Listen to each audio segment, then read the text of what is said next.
Assalamualaikum warahmatullahi wabarakatuh. Bismillah, alhamdulillah, wa syukuri nikmatillah, la hawla wa la quwata illa billahil aliyul azim. Dajjal dan Ya'juj Ma'juj. Mungkin cerita itu hanya sebatas kiasan saja. Kalau kita pahami apa adanya, malah akan terjebak kemusyrikan. Karena Tuhan dengan Dajjal itu wajib berbeda dan memang berbeda 180 derajat.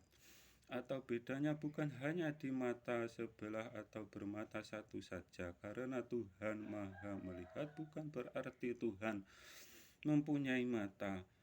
Di 99 asma sifatnya, zat yang disebut Allah Subhanahu wa Ta'ala Maha Satu atau satu hakiki. Satu bukan bilangan, bisa ditambah maupun dikurangi atau dibagi. Zatnya Allah Subhanahu wa Ta'ala wajib berbeda dengan makhluk.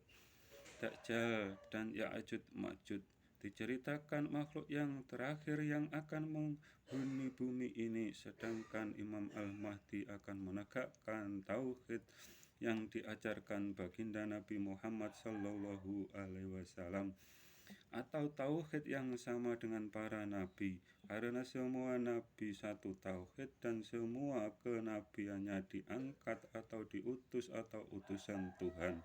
Dan sesungguhnya setiap manusia dibekali agama Islam. Setiap nabi diutus agar memberikan pencerahan ke umatnya masing-masing. Dan setelah umatnya menyelisihi tauhid yang diajarkan nabinya, setelah beliau tiada, maka Tuhan mengutus nabi yang lainnya agar tauhid tetap tegak di bumi atau alam semesta. Dan memang ada dalam satu masa ada lebih dari satu nabi. Mungkin tempatnya atau wilayahnya yang berbeda. Yang kami tahu nabi yang kawasan atau wilayah yang mendunia ada dua nabi, Nabi Ibrahim dan beliau baginda Nabi Muhammad Sallallahu Alaihi Wasallam. Sedangkan yang lain hanya ada batasan wilayahnya. Ini kalau tidak salah pasti benar, kalau tidak benar pasti salah. Bila salah mohon maaf. Imam Al-Mahdi hanya bersenjata pedang, karena semua logam akan meleleh. Apakah ini tidak janggal? Apakah pedang bukan termasuk logam atau jenis logam, dan apa tidak ikut meleleh? Terus kalau logam semuanya akan meleleh, apakah manusia masih dapat bertahan hidup? Kalau kita berpikir dengan hukum sebab dan akibat, mokal kalau manusia masih dapat bertahan hidup, yang demikian mungkin hidup di zaman keabadian atau di neraka. Mungkin yang dimaksud semua logam akan meleleh setelah Imam Al-Mahdi berhasil menegakkan tauhid yang sama dengan semua para nabi-nabi. Dan semua manusia telah sadar dengan kehidupan ini yang hanya untuk melaksanakan janji dengan Tuhannya yang Maha Tunggal atau Maha Satu, atau mungkin damai. Dajjal dan Ya'juj Ma'juj, umat manusia di bumi yang akan menghuni terakhir bumi, dan orang yang beriman akan dijemput dengan dibarengi atau disertai angin yang menyejukkan. Orang-orang yang beriman akan mati dengan bersamaan, sedangkan para pengikut Dajjal akan menjadi penghuni bumi ini. Mungkin yang demikian orang-orang yang mempunyai anak cucu yang soleh-solehah berkirim doa untuk mereka tidak sampai karena iman mereka salah atau menuhankan makhluk. Karena yang menuhankan makhluk tidak ada ampunannya. Kalau kita hubungkan dengan keilmuan alam, bumi ini suatu saat akan bertabrakan dengan matahari, karena disadari maupun tidak, bumi ini semakin mendekat matahari. Semakin dekat matahari, maka gunung es di kutub akan meleleh sedikit demi sedikit dan akan menenggelamkan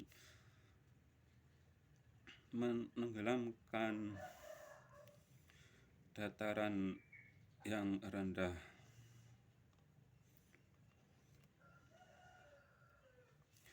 Di zaman maju dan canggih ini masih ada yang memahami kalau bumi ini datar. Apakah kalian tidak dapat membaca keadaan bagaimana kutub utara di bulan-bulan tertentu tidak ada malam sama sekali. Ayat pertama yang diturunkan menyuruh beliau Nabi Muhammad SAW membaca.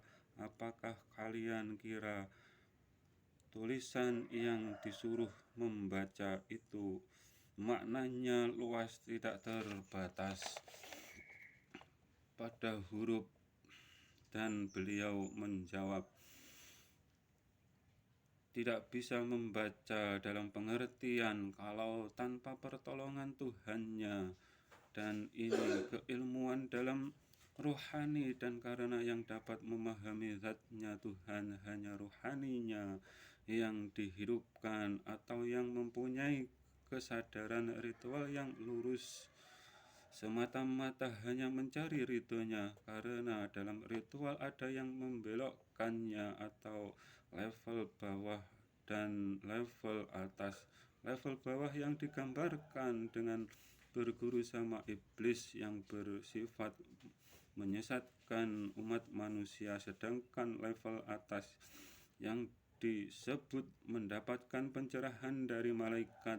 Dan bila berguru sama iblis yang digambarkan dengan ular, mulutnya berbisa, lidahnya bercabang dua, itu dikiaskan dalam surga. Adam terkena bujuk rayunya iblis yang menjelma menjadi ular. Biasanya orang-orang yang menempuh jalan ritual akan terjebak dengan adanya kesaktian yang untuk menyesatkannya. Para pencari jalan menuju Tuhan bahkan banyak yang dalam ritualnya memasuki alam yang serba warna putih atau alam malakut, atau di istilah psikolog masuk dalam alam bawah sadar. Dan dikiranya mereka telah mencapai puncak ritualnya atau makrifat kepada zat yang disebut Allah Subhanahu wa Ta'ala. Sungguh yang demikian itu bukan zatnya Tuhan, dan itu masih makhluk, karena masih dapat kita gambarkan atau bayangkan.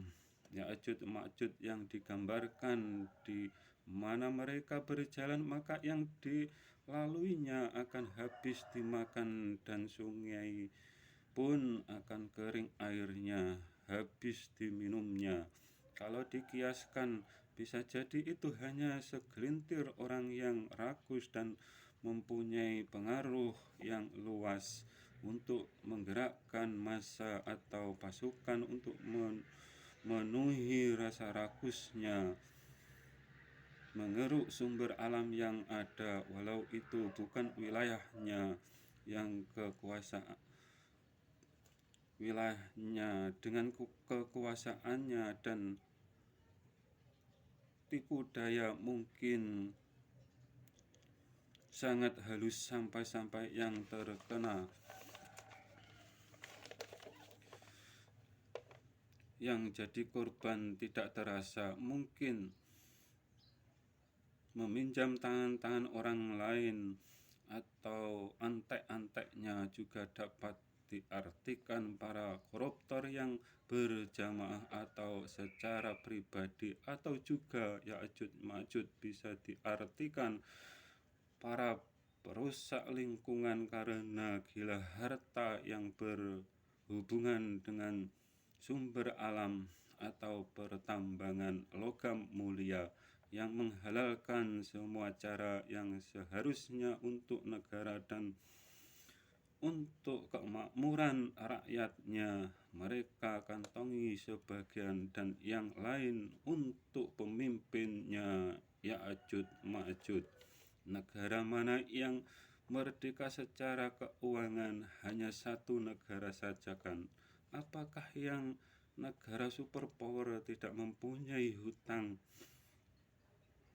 Mengapa sampai semua negara mempunyai hutang semua? Lalu yang merdeka secara seutuhnya siapa? Apakah semua negara? Tidak ada yang merdeka secara ekonomi.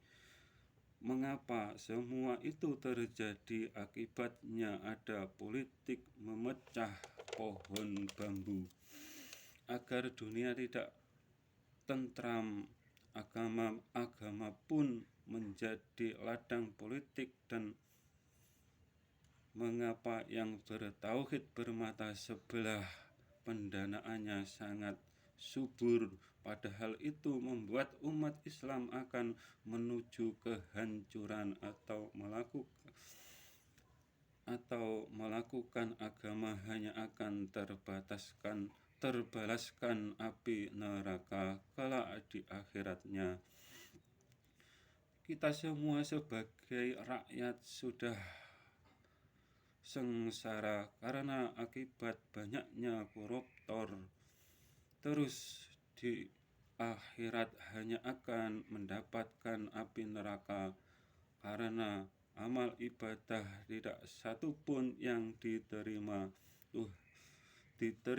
Tuhan karena menyekutukan Tuhan dengan makhluknya. Apa kalian tidak merasa kasihan pada mereka-mereka yang hanya iman satu sisi ayat dan mengingkari sisi ayat yang lainnya yang pasti salah yang diimani amal ibadah? Wassalam.